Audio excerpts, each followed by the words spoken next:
Welles Crowther was his parents' first child. He was the first of 3 kids.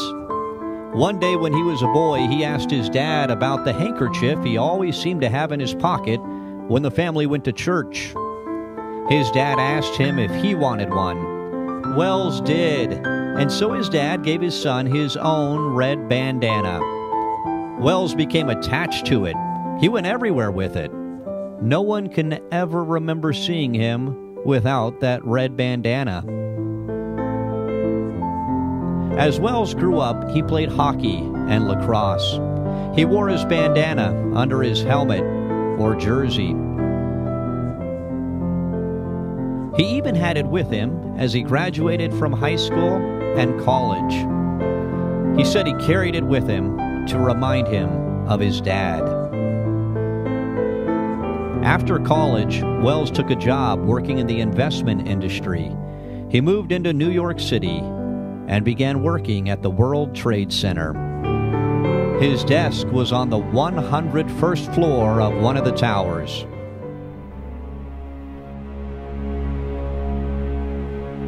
Welles was at work on September 11, 2001, when the building suddenly and violently shook after terrorists flew a plane directly into it. People were thrown across the office. Many of them were dead. Others were severely injured. Smoke filled the floor that Welles was on.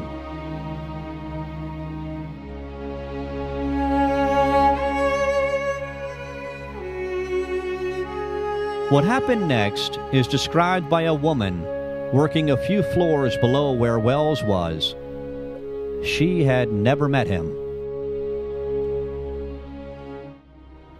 And when I got up, I realized that I can't see because my glasses were filled with blood and I wiped it off. When I wiped it, I looked around. There was a lot of people completely dead.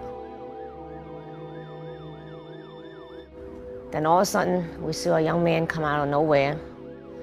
You heard this man's voice say, "I found the stairs. Follow me. Only help the one that you can help." It's the way he said it. And we just got up, we followed. The man led Young and others from the sky lobby to Stairway A, the only functional stairway left on the 78th floor. He led them down to the 61st floor, where they met firefighters who escorted them to working elevators on the 40th floor. After leading the group down, the man turned and headed back up the stairs. He said, "I'm going back up," because he knows there's a lot of people up there on the 78th floor that needed help. I mean, he could have continued going down with us, but he didn't. He decided to go back up.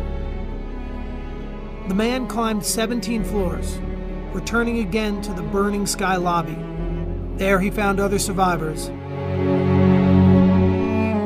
Welles called for fire extinguishers, administered first aid, carried a young woman on his back down 17 flights of stairs, and led 2 groups of the injured to safety.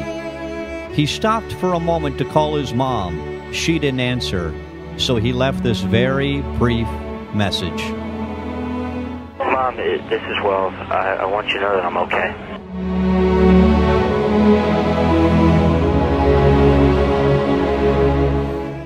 I was standing right here in this room, watching, and I saw the tower collapse. I thought to myself, if Welles is lost, I literally dropped down on my knees here, and I said, and I prayed, I said, "Dear God, take me now. Leave him here. Take me now." When I heard the news that the tower had come down, I knew in my heart of hearts that Welles was gone. I can't explain why, other than it was just a mother's heart knowing. Sorry.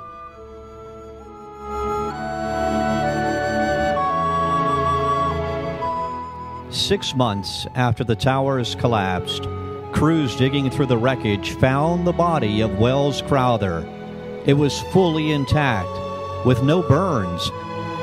His parents never knew what he did in the moments before he died, until one day his mom was reading a newspaper.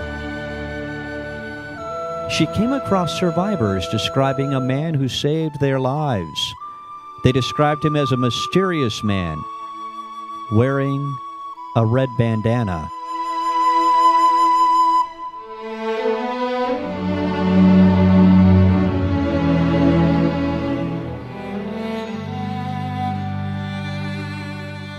The Savior taught his disciples, "For whosoever will save his life shall lose it.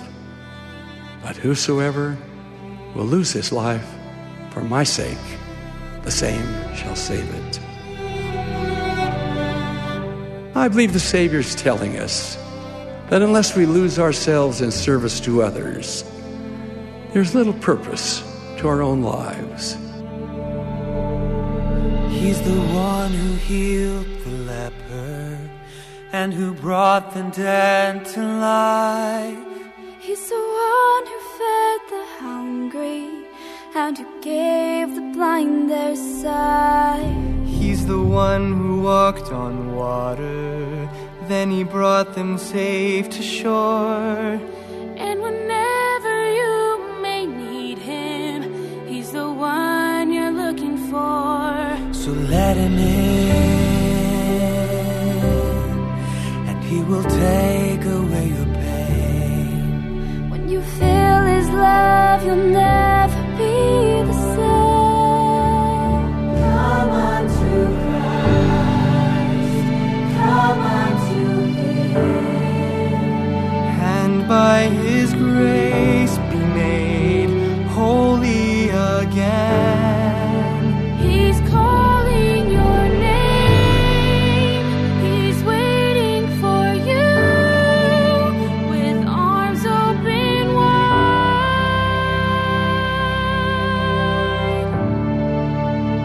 Come unto Those who live only for themselves eventually shrivel up and figuratively lose their life, while those who lose themselves in service to others grow and flourish.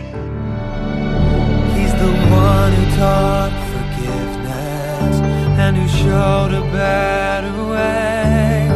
He's the one who helps the hopeless and those who'd gone astray. He's the Savior and Redeemer, the bread of life, the Prince of Peace. If you're hungry, lost, or captive, he's the one who set you free. So let him in. And you'll remember who you are. He will mold your life and change your willing heart. Come unto Christ, come unto him, and by his grace be made holy again.